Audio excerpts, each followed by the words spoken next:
ഇന്ന് ഞാൻ അവനെ കണ്ടുപിടിക്കും. എന്നെ ഷൂട്ട് ചെയ്ത് ഭയപ്പെടുത്താൻ ശ്രമിച്ച ആ ശത്രുവിനെ, പിന്നെ ആ ഭീകരി പയ്യനെയും പറക്കുന്നവനെയും കൂടി കണ്ടുപിടിച്ചാൽ ഞാനായിരിക്കും ലോകത്തിലെ ഏറ്റവും വലിയ ശക്തൻ.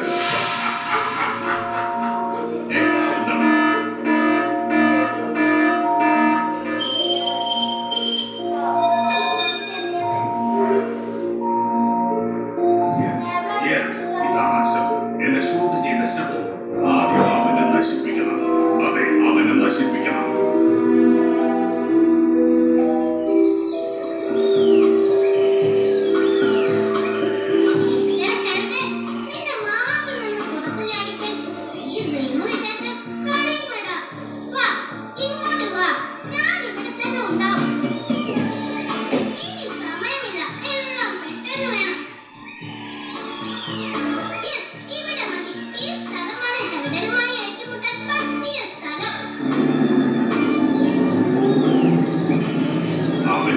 ലൊക്കേഷനെത്താൻ ഇനി 5 കിലോമീറ്റർ കൂടി മാത്രം.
ഇത്രയും വലിയ മരം, അത് ഒരു കൈ കൊണ്ട് എടുത്ത് ഉയർത്തി നിൽക്കുന്ന കൊച്ചു കുട്ടിയോ? ഇതവനല്ലേ അപ്പോൾ ഇവൻ ഇത്രയും ശക്തിശാലിയോ?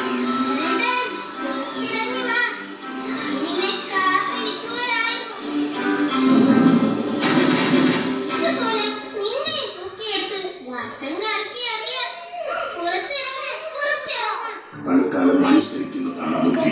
ഇവൻ ശരിക്കും എന്താണെന്നറിയാതെ ഏറ്റുമുട്ടിയാൽ ചിലപ്പോൾ അവന്റെ അവസാനമായിരിക്കും. പാവത്താനായി അഭിനയിച്ചേക്കാം. സോറി, ഞാൻ ആളറിയാതെ വന്നു പോയതാണ്. ഇനി ഞാൻ നിന്നെ ഉപദ്രവിക്കില്ല. എന്നെ വെറുതെ വിടണം.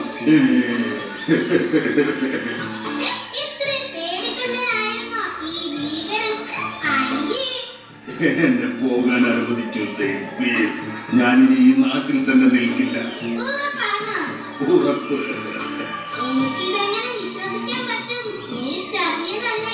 ഇതിനെ എന്റെ താവളത്തിലെത്തിക്കണം.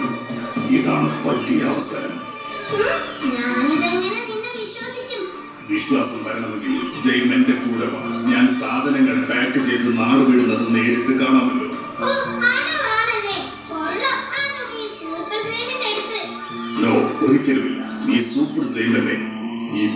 എവിടെയായാലും നിനക്കുണ്ടാവുമല്ലോ.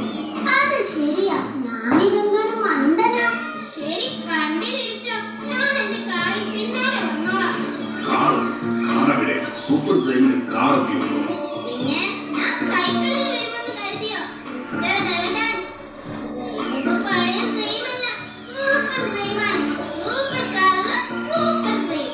Super car, come on. പേടിച്ചു പോയോ? ഇതൊക്കെ ഈ സെയിമിന്റെ ഒരു തമാശയല്ലേ കൊച്ചനെ. വണ്ടി വിട്.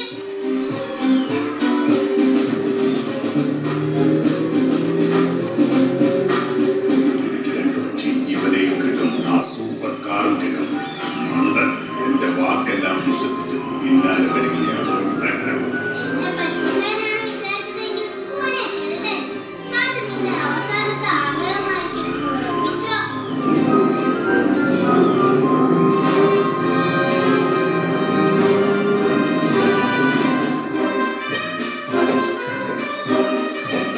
സർ, അകത്തേക്ക് വരൂ. സാറെന്നോ? ദൈവമേ, ആദ്യമായിട്ടാ ഒരാളെന്നെ സാറേന്ന് വിളിക്കുന്നത്. വരൂ സർ, പ്ലീസ്. എന്തായാലും ഇവിടെ വരെ വന്നതല്ലേ, കയറിക്കളയാം.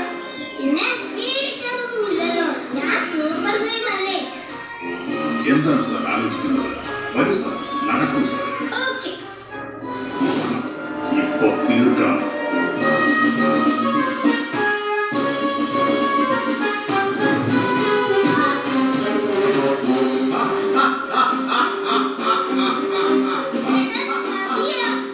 അവിടെ കിടക്കുന്ന ഇനിയുള്ള കാലം നിന്റെ അവസാനം ഇവിടെയാണ്.